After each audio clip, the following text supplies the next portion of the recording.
Hello, and welcome to another fully live Q&A episode of Hacking with Friends.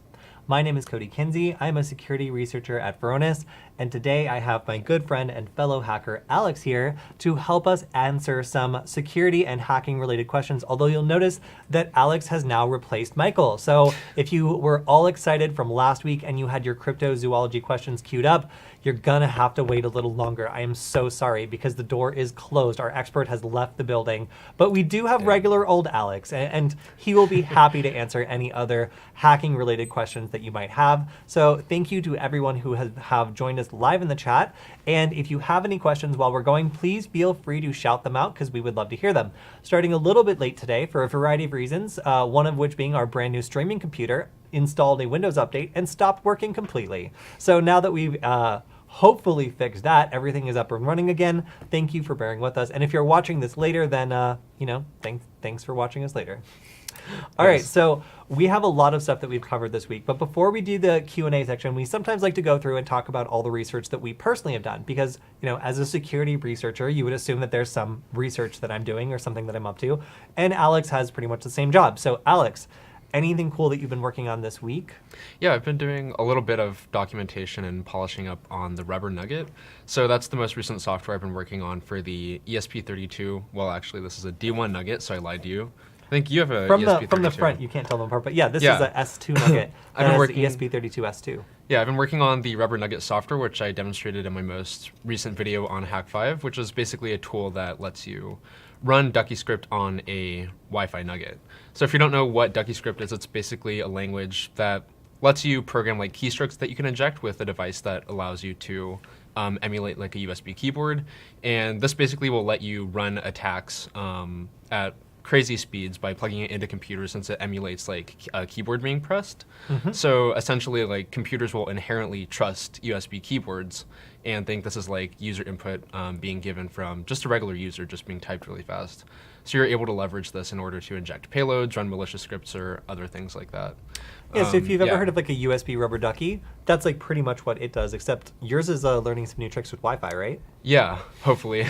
I want to implement stuff like geofencing, so if it detects like a certain device in the area, you'll be able to like trigger payloads to run, or other things like that. Yeah, and don't you have a web interface you're working on too? Oh yeah, that too. One of the really cool things about the Rubber Nugget is it has a built-in interface that uses the onboard screen and buttons, but there's also a separate web interface I'm working on where you can just trigger payloads via a web application / upload them or edit them. That's so cool. The fact that you can like find a computer, in a pen testing legal environment, plug this into it, and then over web interface deploy any payload you want is super cool, because you might not know what kind of computer you're going to get access to before you get there. So that's always been kind of the Achilles heel of the USB rubber ducky. You can only load one or maybe two payloads, and it's really difficult to have a whole spectrum of them ready to go. This has a regular interface on the screen where you can just use the buttons to deploy up to, 30 payloads? More? Yeah, 36. 36 payloads, or you can go through and just write any payload you want or deploy a save payload via the web interface when Alex is done with it, of course. Right. So really, really cool. And I think we have our first question. So as a developer, Alex has been working on creating these hardware devices, and then the new thing that's really crazy is once you have something like a educational cyber tool or something that you're trying to sell, trying to ship it around the world is really difficult. So you might not have worked in the supply chain industry as I have before, but it's really challenging to get this stuff all over the world. So one person was saying, hey, why is it so expensive to ship to the UK? Of course, they just said, try get cheaper shipping to UK. But yeah, I understand what you mean. So we were just having this conversation in the car, actually, because like we see that we lose a lot of sales to people in the UK, and it's because Brexit.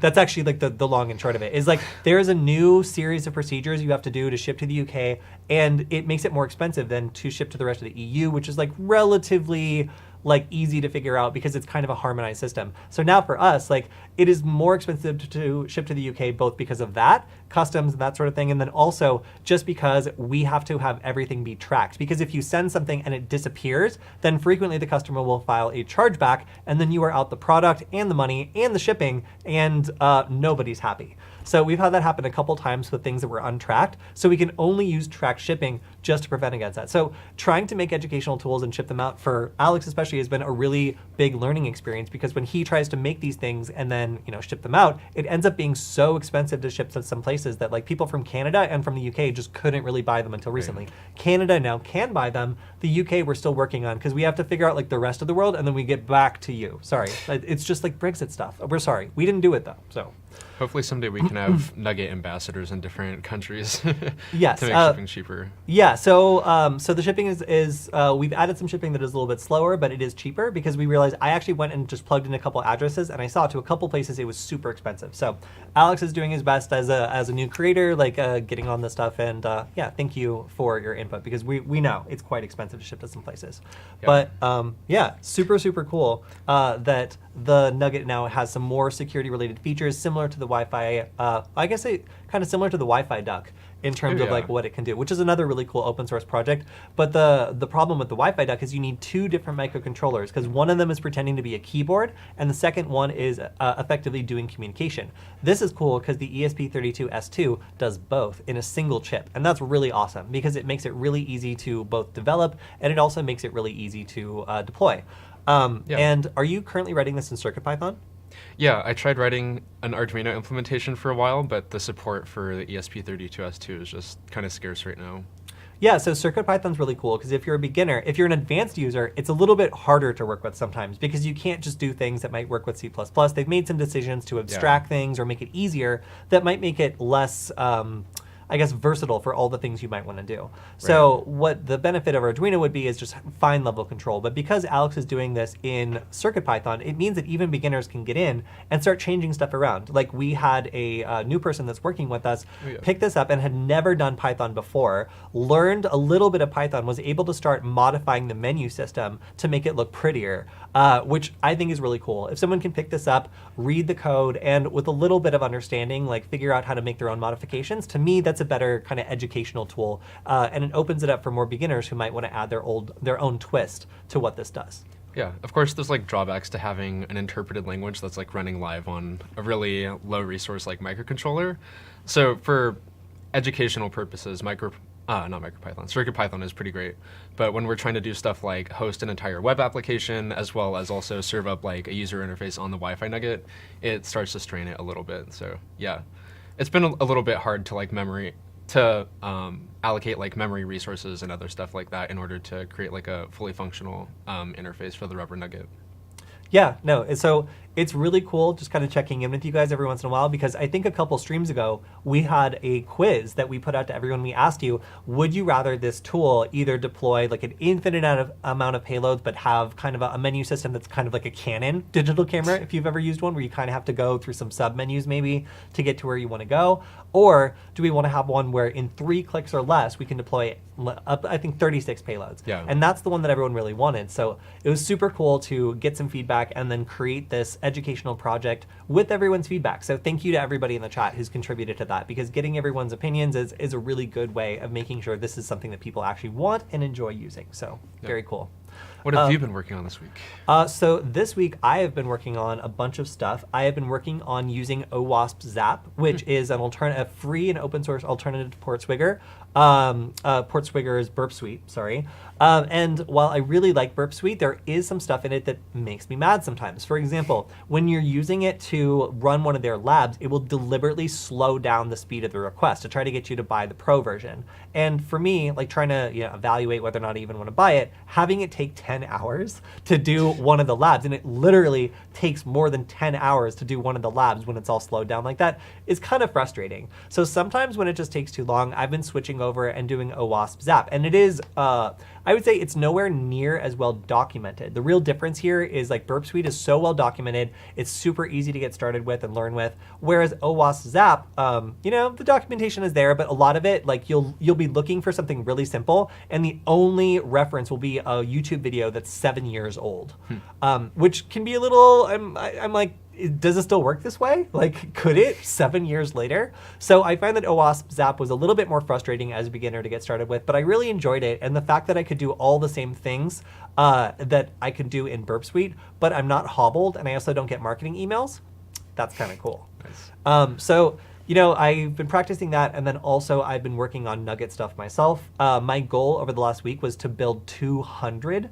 of these with delegation, of course, because it really takes a good amount of time, and I actually met that goal. So I've constructed 200 nuggets now for an upcoming release on Hack 5. So stay tuned if you're interested, because we are kind of almost like live streaming both our Q&A and then also the creation of a new Hack 5 product. So if you know Hack 5, they have a lot of really cool kind of iconic stuff like the USB rubber ducky and the Wi-Fi pineapple. And this little nugget is hopefully very soon going to be in that lineup along with other products. So really, really cool to be working with them. We've learned a lot from some super experienced people who make hacking gear you've probably heard of. And it's been a lot of fun learning about how to scale an idea from like a sketch on a whiteboard and a phone call Alex and I had 7 months ago, all the way to making 1,000 of these units and selling them. So it's really fun. Yeah, it's really cool to see how far the project's come to. I don't know if you happen to have that picture somewhere, but seeing where this project started out from the first initial Hackcat iteration, which is literally a sad square printed circuit board with a screen of buttons and stuff like that, morph into this beautiful cat-shaped board was quite a trip. Yeah, it's really taken quite a trip. If you switch over to my screen, you can see the complete lineage of all 17 iterations that Alex and I went through in order to get this final form. But you can see the first one kind of looked like a Game Boy, and then it shifted into a Game Boy Advance with a battery. This one had a bunch of, I think, AA batteries, then AAA batteries, and then LiPo battery, and then we're no batteries, all cats. You can really see the evolution here of everything. And also, we've gotten a lot of help as well. So we have quality control on site at all times, and if there's anything wrong, they don't feel compelled to be nice about it. They're very strict about their nuggets.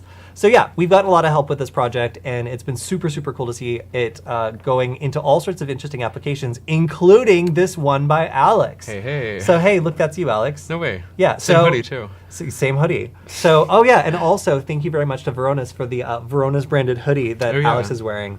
It says ransomware, which is a very cute pun. All right, so this video, featuring again the same hoodie, was the video that Alex did last week, and it did really well. It's got 23,000 views. So Alex, can you explain what PwnKit is and why and how you got it to work using the Wi-Fi nugget? Yeah. So PwnKit is an exploit that was developed for basically a tool that's found in Linux or I don't know how to pronounce that. GNU maybe. GNU, sure. GNU, I think. And basically, PolicyKit is a tool that's used in order to manage user permissions. So when applications need to delegate certain tasks that an app is running or something like that to be run as a higher level privileged user, it uses PolicyKit in order to manage these permissions and basically keep out other parts of the application from getting these privileges if they don't necessarily need to run them.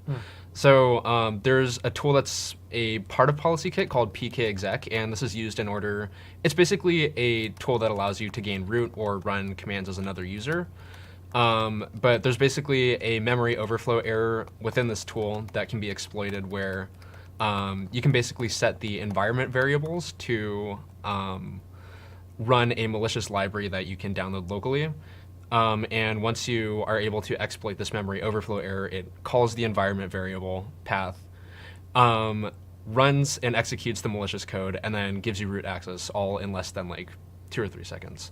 But basically, I was able to use a Wi-Fi nugget in order to demonstrate this exploit via keystroke injection.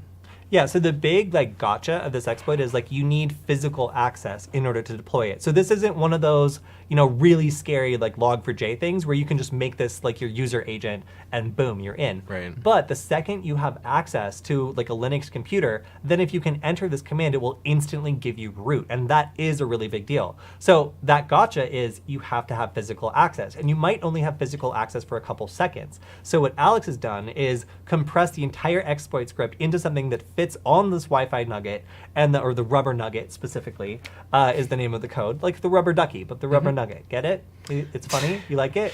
But the idea here is you plug it in, you press maybe 2 buttons, 3 buttons to select the payload, and then it runs and automatically gives you a root shell on that Linux computer, which you can then proceed to do really anything you want.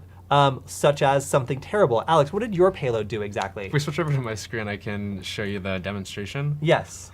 So I have the Ducky script loaded up onto a Wi-Fi Nugget. It should show momentarily. So this is Full the screen interface. it. Okay, cool. If you don't mind. Yeah. Cool. Yeah, so this is the Rubber Nugget interface, and you can see I am deploying the payload. It's the so Nugget cute. pops up in bright red. Oh no, it starts injecting a payload. What does it do? You'll see in a second. It starts flashing obnoxious colors on the screen. It also disables the keyboard and mouse, which is pretty terrible, so the user's not able to stop the script.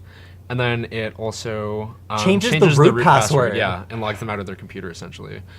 But then after doing all of that, it delivers the final devastating blow, which is, of course, a rickroll. A browser window. It's opening, Yes. and it's full screened. Okay, so at Beautiful. this point, the Nugget has been plugged into the computer. It's run a payload to make it root. It's changed your root password, so now you can't even get into this computer anymore if it restarts. It disables the USB, so you basically, or the keyboard and the mouse, so you can no longer interact with your computer at all. And then it full screens a rickroll video. So, I mean, at that point, like, all you can do is watch this video over and over and over, because the second you power off your computer, you won't be able to access it anymore, thanks to the root escalation that Alex has pulled. Right. So, this is mean, Alex. Like, do you are you frustrated? Like, do you have something you need to get out? I don't like computers. That's all I have to say. I don't like computers or computer users. Wow, well, apparently. So yeah. Of course, this payload will also work on certain other devices that support Ducky script. So isn't that right? Yeah. Yeah. So if it works you on the have Bash Bunny or Yes Rubber Ducky. or an OMG cable. Oh, hey, yeah. And actually, the creator of the OMG cable, has been one of our mentors in creating the Wi-Fi Nugget. So having someone with such a cool product kind of like help us through this process has been really cool. So shout out to him for having a really awesome project as well. Yeah. I also want to note, I guess you don't necessarily need physical access to run the exploit. If you have access to something like, I guess like a virtual machine in the cloud or something like that. Basically anything that runs Linux that you have access to the shell for. Even if you have like a lower level privileged user, you will still be able to run this exploit, given that it's running a vulnerable version of pkexec or PolicyKit. So Kyle from the chat says that this is actually not like an attack. This is just his daily life, and he actually listens to Rick Astley, no repeat, no memes on his computer all the time. Nice. So for his, this is just a quick setup where, like, if you want to get a computer to Kyle's level instantly, this is the payload for you. No nonsense. You don't need to stop it either. You don't need keyboard or mouse. Just have it. Somebody else just said, this is what happened to North Korea the other day. If that's true, if an agent snuck into North Korea and plugged this into a computer that crashed all their internet, then I'm very proud for how far our Nugget has come. But yeah, so currently this supports, I mean, it's really cool that it supports rubber ducky payloads, because there's lots of them out there. And Alex is obviously contributing new, incredibly mean ones.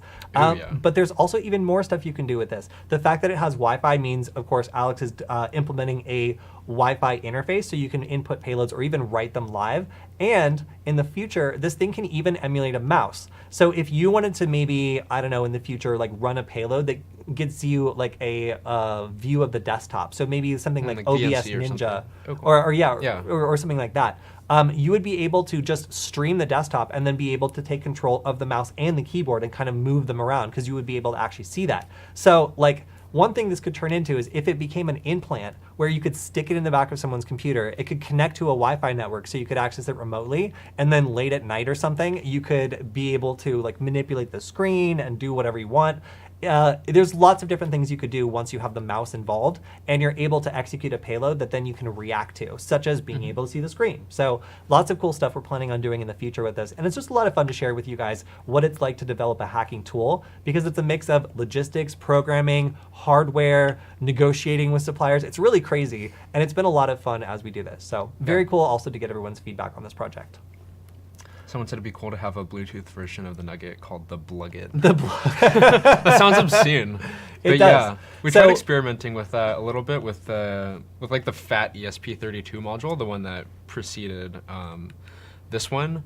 I know we ran into some problems with that. I forgot what exactly. I think it was just like it was incompetent in a lot of ways. It's very fat. And also there was a very high failure rate on the D1 Mini format of the ESP32. So they have a version of it. It's just very kind of fat and like It's cheap, and I've had so many of them just stop working abruptly. That was a pretty big issue with just reliability. And then the ESP32 is not as cool as the ESP32S2. It doesn't support USB. Yeah. You need lots of other hardware peripherals in order to like make it do the things we wanted it to do. So, but it does have Bluetooth. So the ESP32S2 does not have Bluetooth, which means we can't support that yet.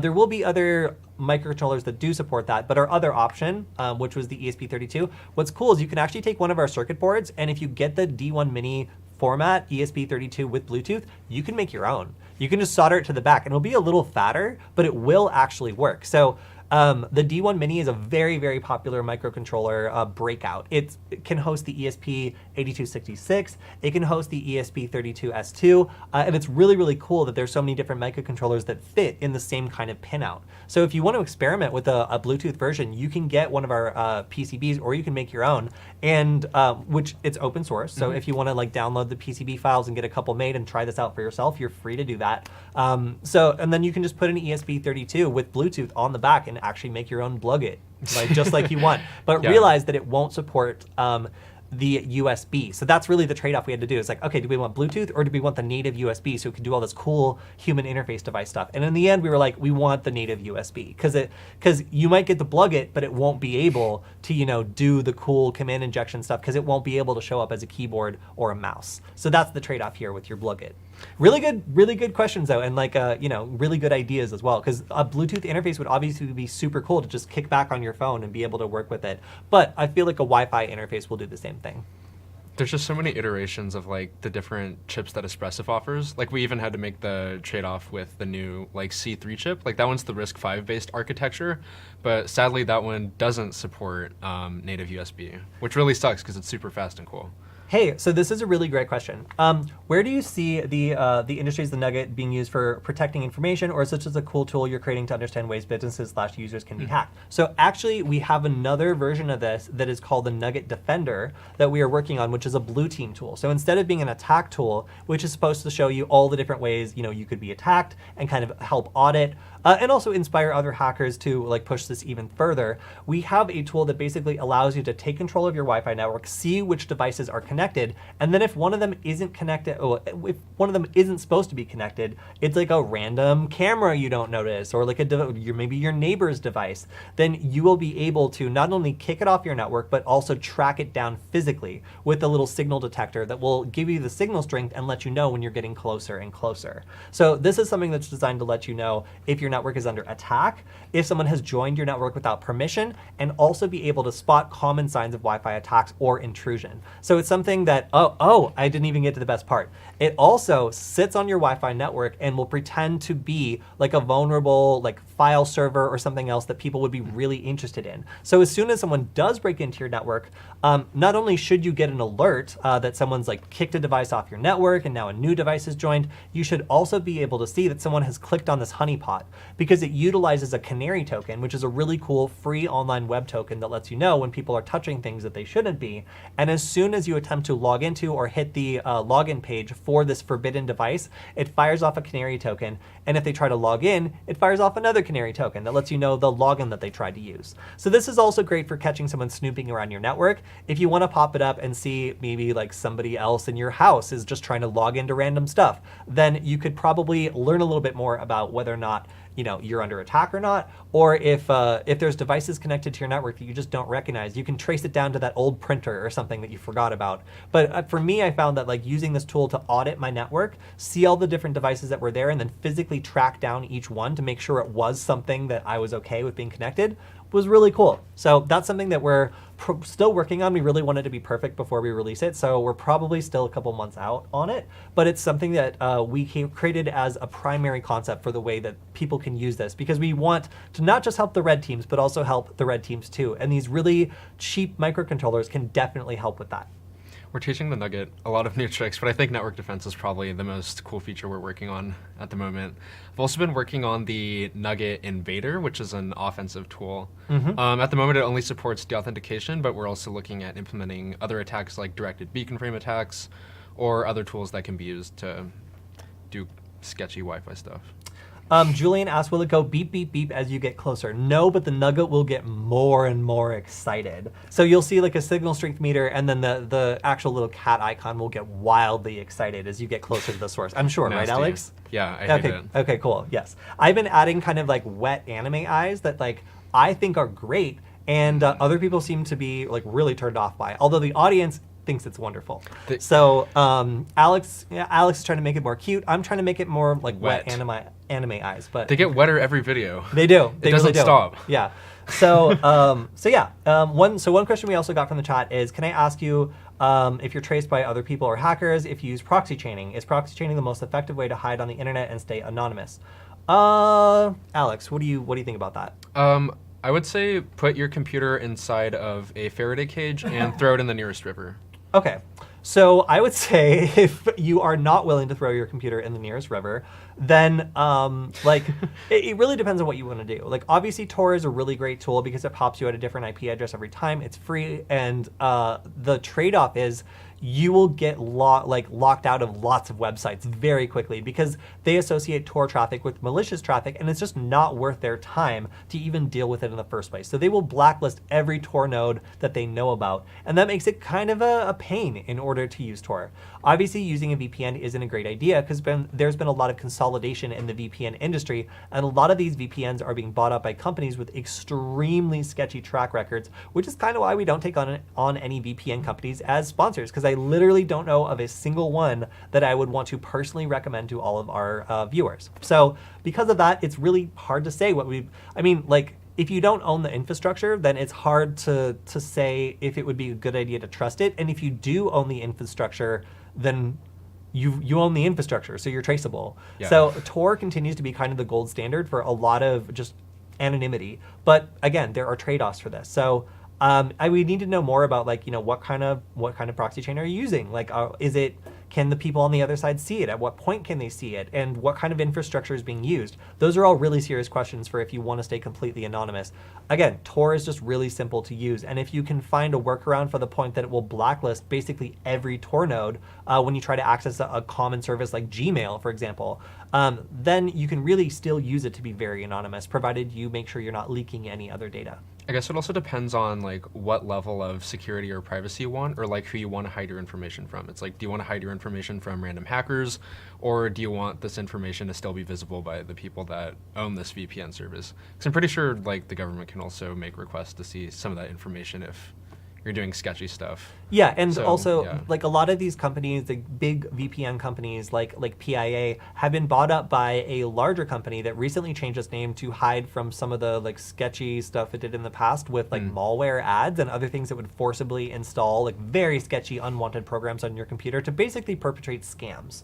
This company has very aggressively bought up some very large VPN services, and while they claim that they're doing it independently, they also have people working for them that are very heavily tied to mass surveillance programs. So that's not good.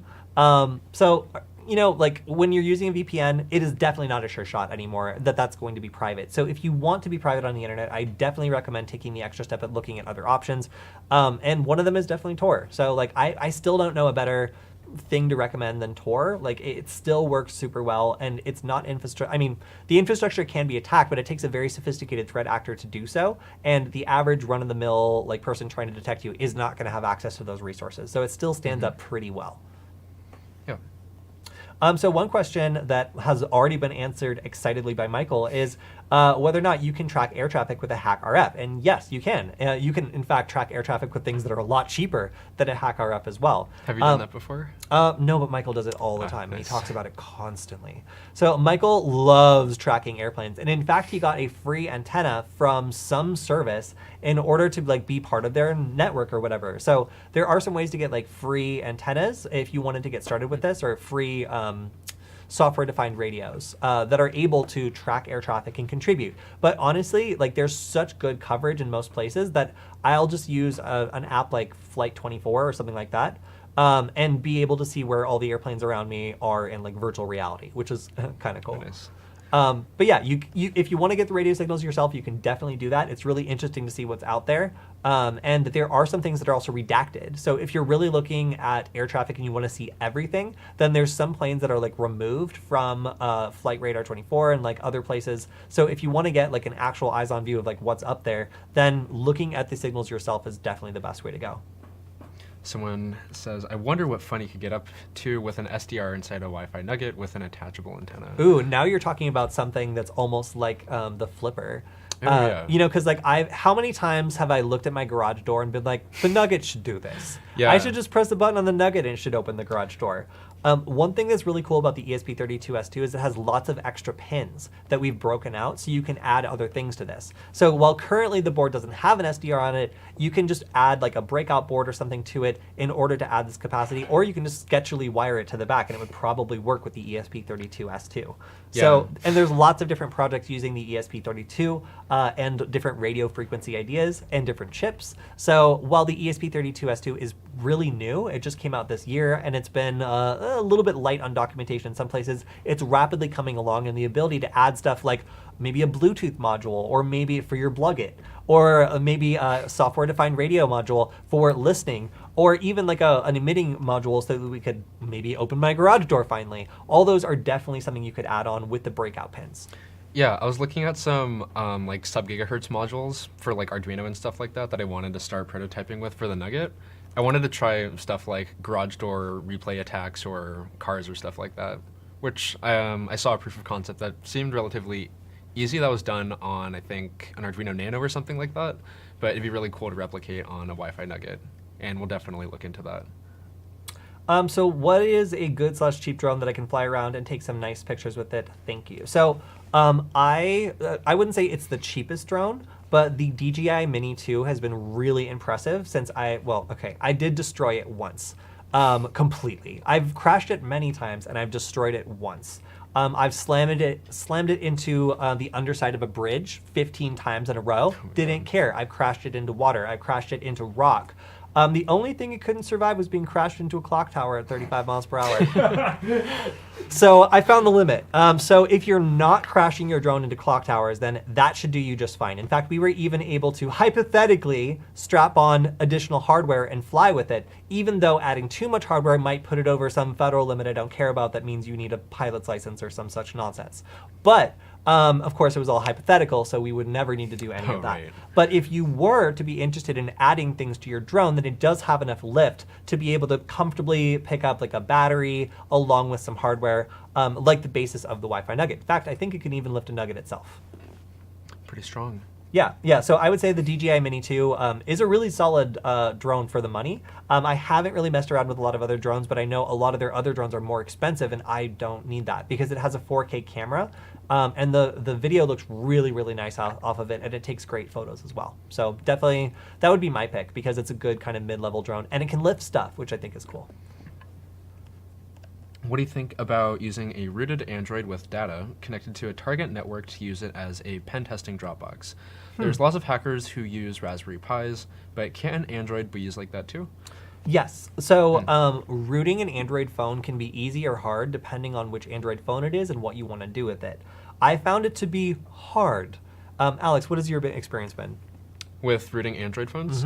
I haven't tried it. It just seems kind of daunting. And It honestly, is daunting. I feel like when you just have a platform like a Raspberry Pi that you can set up out of the box, like pretty much predictably every time and get it to deploy the tools that you need. Like with a full Linux installation, I personally haven't had the need to like root an Android phone to try that. So the problem here is fragmentation. If you look at it from a developer's perspective, like with a Raspberry Pi, they can support a relatively standardized set of hardware depending on whether it's like the Raspberry Pi 1, 2, 3, or 4. And that's not very many devices when it comes to build something that will work. When you start going into Android devices, they have every chipset you can possibly imagine. You know, like there's so little standardization in the market that you never know how well a particular thing is going to work for a particular phone. And that fragmentation has made the installation process very poorly documented because it has to be for the specific phone running the specific version, and it can't be more than like a couple months out of date or it won't work anymore. So like it's always been kind of a cat and mouse game with being able to like get into these and root them and be able to make it work every time well and reliably. And also there's a lot of tools out there that will take advantage of your rooted phone in order to do all sorts of bad stuff. So some tools online are actually huge targets for exploitation and supply chain attacks, because if you manage to find a tool that is helping people root their phone and then you slip a malicious thing into it, then congratulations, you've got a botnet. And it doesn't take much work to do that. And in fact, the person will probably never notice it's a botnet. So I would just say it's more complicated than using a dedicated Linux device that just works out of the box like a Raspberry Pi. But yes, it is totally doable. And if you get lucky, you can get a phone that works way better than a Raspberry Pi, because it's way more powerful and it has Bluetooth and all this other stuff. But will the chipset be supported by Kali Linux or whatever else you're trying to run on it? Who knows? The odds that everything works perfectly are super low unless you're using an extremely common type of hardware that lots of people have developed on. And I would say like there seems to be some good work for like older Pixels and things like that that are more standardized and use standard hardware and whatever. But it's just, again, so fragmented by hardware that it's difficult to, and that's why we've never done it. Because for one, like you said, it's daunting. The documentation has to be so good and so specific for that specific type of model and the specific version you're on, that if you use something old, it just won't work or it'll mess up your phone. And then the fact that I have no idea what type of hardware someone's gonna be starting with, I can say a Raspberry Pi and I have a 1 in like 6 chance of being right about what device I'm talking about. Whereas if I say an Android phone, no, like it could be anything. So that's why it's a bit more difficult to do this kind of thing. Like, are Android phones useful, powerful little computers? Yes, but because they're designed to run on all sorts of random hardware, it's super difficult to root them and then use them universally unless everybody's using the same Android phone, which never, it's not even in this room, Yeah. So yeah, like there's great tools out there like NetHunter, and if you happen to have a device that's compatible with it and it's easy to root and easy to install, definitely check it out. It seems really cool and I would love to do it myself, because having like a responsive touchscreen and all this other stuff seems like a huge bonus, and I would love to experience that. But yeah, because often I've ended up with devices that are more difficult to root or don't have great documentation, I spent entire days trying to figure this out and just come to the conclusion that it doesn't work anymore for that specific device, or it's been updated too much or something else. So that's been a common point of frustration, because yeah, trust me, I would love to use like a more powerful Linux phone in order to do this. Yeah, I think another thing a lot of people are looking for is just like the novelty of having like a complete like computer box that has like an accessible keyboard and stuff like that that you can like hack with on the go. I found something that works almost up to that standard for me is just using like VNC or an SSH connection to like a Raspberry Pi or something running Kali in like a backpack. And that seems to work just fine and has like a desktop interface.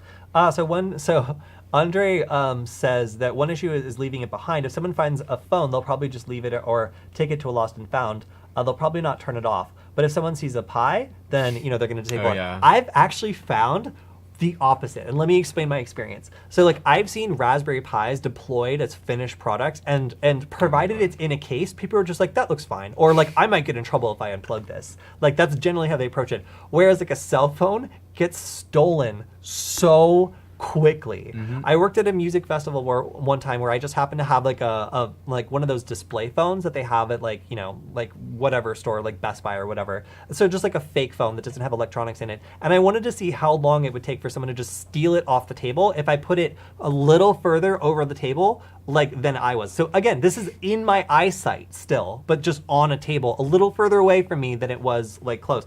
And it took 2 hours. Someone stole it. And the funniest part, of course, was them figuring out that it was a fake cell phone, and they just like risked being caught for like absolutely nothing. Yes. But it was just a social experiment. Like, do cell phones get stolen in public places? They absolutely get stolen in public places. So you might end up, maybe that's actually great, and you end up like hacking some employee that takes it home and like tries to use it for themselves. But they're probably going to wipe it or turn in and try to make money off of it if you work with poor people. So if you work only with rich people, then like maybe they'll leave it. Like, oh no, someone lost their phone. But like if you leave it in an area that's open or people might find it, then in a lot of cases people are just going to steal the phone. So yes, can you do this? Yes. Is it an interesting form factor? Yeah. Are there situations where having a malicious Android phone that's just chilling there doing hacking stuff would be ideal? Totally. What are the problems? having a piece of hardware that's well supported, that has a good guide written for it and works consistently, and then also people not stealing the cell phone that's been left out. So if you can surmount those two issues, then yeah, this could be a really, really interesting thing. Because if you have a cellular data connection as well, then you have a remote implant that has data that can hack its way into Wi-Fi networks over time. You really can do a lot of damage with this. So I would say this is definitely a good idea, but for the average beginner or for someone who wants to get started with their own phone, I have no idea what phone you bought or has been given to you or has been passed down for generations, So at this point, just because I don't know what kind of hardware someone has, it's difficult to recommend it universally or do a guide on it because I have to pick a specific model, and that's not always fun. Those are definitely easier to get started with, but I think stuff like Hack5 products try to meet those somewhere halfway in the middle, where it's an implant that looks like something that you'd find in deployed in a library or something like that. It just looks like a USB hub or an inconspicuous Ethernet device or something like that. But they are a little bit harder to set up. So comment is, the FBI made their own phones under the Anon brand name and set their own distribution network too. Oof. Yeah, the FBI, the lowest rated cellular carrier I know of. So yeah, that was a really interesting story where the FBI did an intercept on these devices and actually compromised their security. So they were able to sweep up lots of people who were like, sweet, this phone is for doing bad stuff. Hey, I do bad stuff. I should get this phone. So by advertising this, they basically, after bringing down a couple criminal businesses that were advertising to criminals, they're like, wait, we could just advertise to criminals and they'll buy stuff from us? So not only did the FBI make some money on a sweet side hustle, they also made their jobs a lot easier by selling encrypted phones to criminals, waiting for a while for them to do a bunch of bad illegal stuff, and then wrapping everyone up with the cell phones they'd sent out. So yeah. So that's pretty smart. Yeah, I mean, really though, if you find out that criminals will just buy illegal encrypted cell phones and use them, then it's only a short leap to just make your own and see if people will buy it. All right, so also someone said, love the drone payload videos. Yeah, thank you very much. Yeah, Alex, that was you want to explain that? Yeah, that one actually featured the drone that Kody was talking about earlier, and also the hypothetical setup that we did with an ESP8266 strapped to the bottom of it. Mm-hmm. But basically what we wanted to test was whether or not a ESP8266 based warflying rig would be feasible. So we set up basically the same microcontroller that we're using on a Wi-Fi Nugget with a GPS module, an SD card logger, and a few other components like a lithium polymer battery, all into a really compact rig that we strapped to the bottom of Kody's drone. And we wanted to see if we were able to use that to determine the precise location of 2 access points we set up. So I think over the course of a 3-minute flight around a fairly large park, we were able to pinpoint the exact location of 2 devices that we set up. So of course there's other use cases for this warflying drone, but for our experiment it was successful. So another question is, what would your best hackathon challenge be? Something with the Nugget. Ooh. So actually, I have 2 answers to that. One of them is Nugget related, and the second one is not. So I have been really into the portswigger.net labs. They have a really great series of different live labs where it gives you a real vulnerable application to poke around it. It's real. You can try to log in, you can try to do stuff to it, and you won't get in trouble for doing it. So if you wanted to just teach people how to do this, or if you wanted to set up a challenge that's always a little different, what I love is that each time it spins up, it uses different credentials. So you can't just cheat and look ahead and see what the password is. You really do need to figure it out every time. So if you go to portswigger.net and check out the Academy, I think it's super cool. They make that freely available, and I really like that they provide that as a resource. So much so that I copied it. So I went ahead and made my own version called the Damn Vulnerable Nugget, which is a vulnerable web application that's hosted on one of our S2 Nuggets. So it's designed to connect your Wi-Fi network once you add your Wi-Fi credentials, and then it will pop up as a vulnerable web application that you can attack. And every time you try to log into it, it will react. So you can see whether or not your script is working, if you're using a script or a WaspZap or something to try to break into it. And it's vulnerable to both username enumeration and also password enumeration via brute forcing. So because it responds with a slightly different error depending on if you have a wrong username or a wrong password, it allows you with a little bit of brute forcing and a password list to figure out the correct password. And when you get the right password, it really gets excited.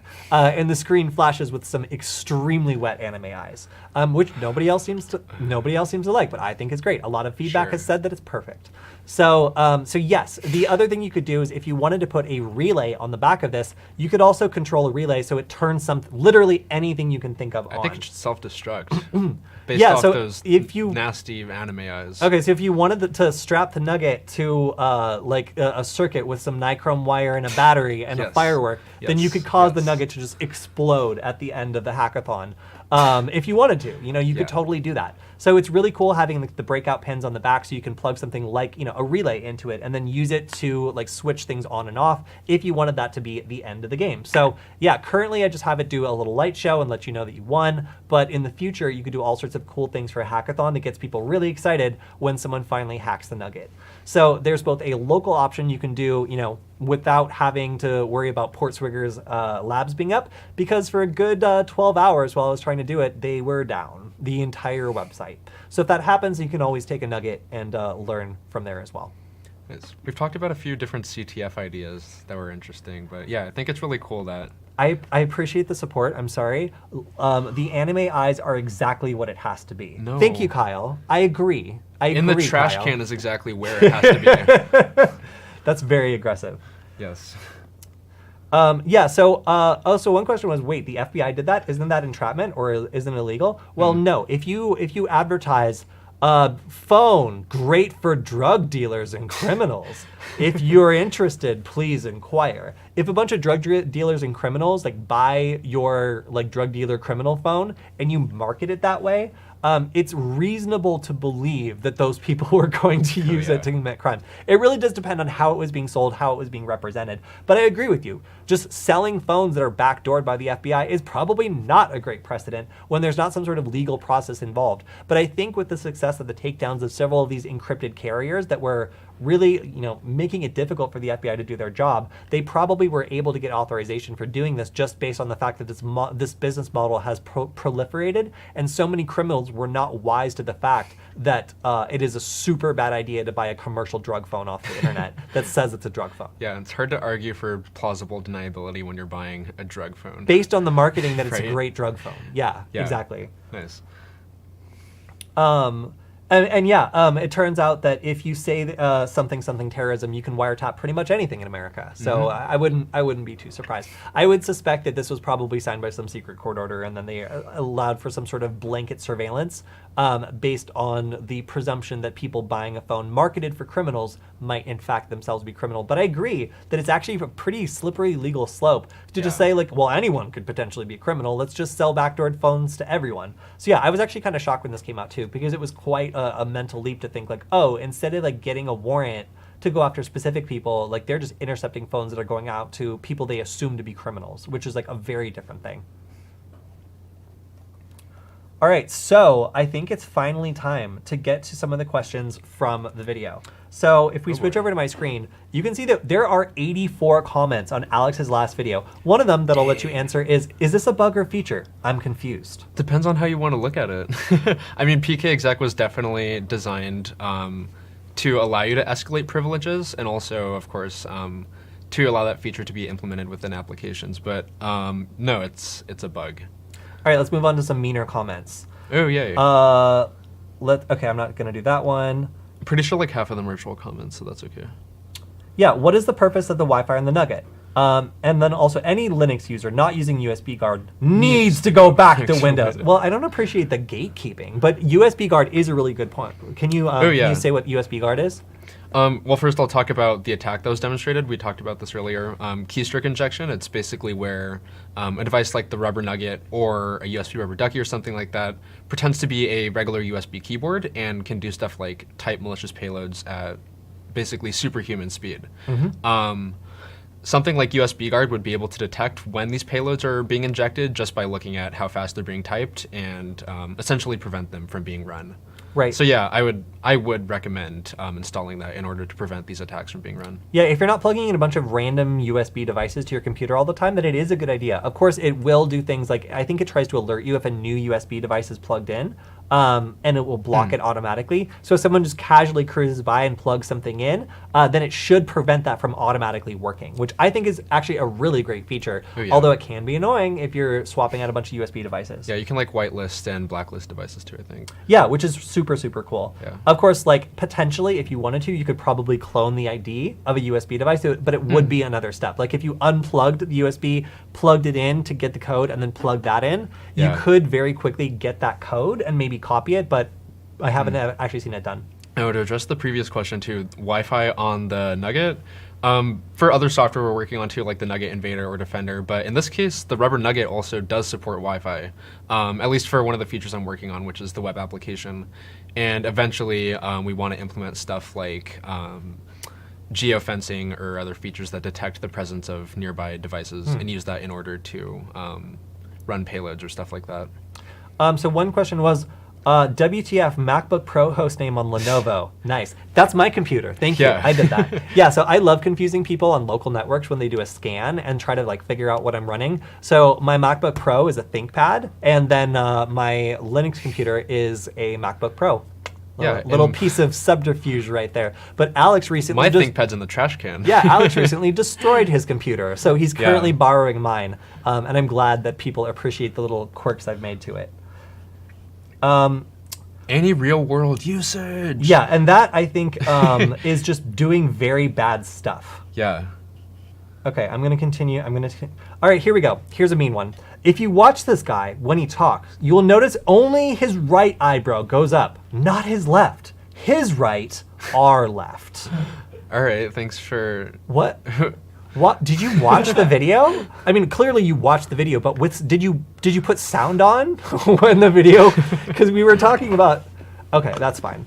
Oh, here, we have another one. Boy or girl?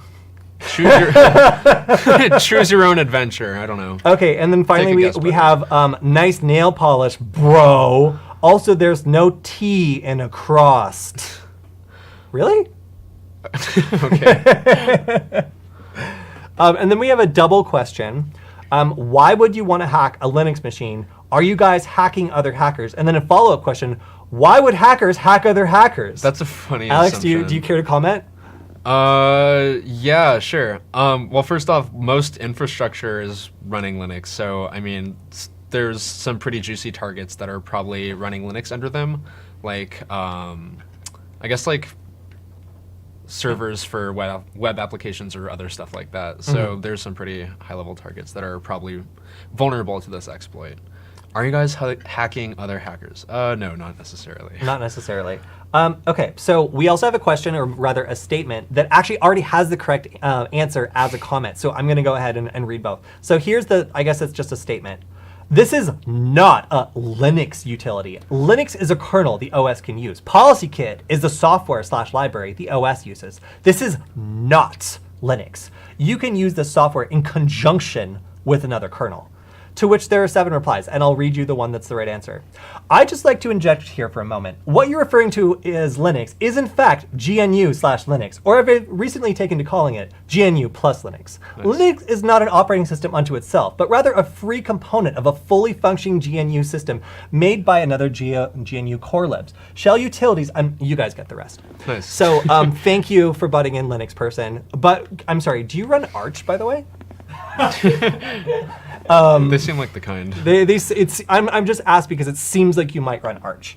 And then a bunch of people are saying some very mean things to that person. Nice. And then finally, our last mean comment, is he reading from a teleprompter because he looks like he's 17 years old? I'm 18. I graduated from reading a teleprompter.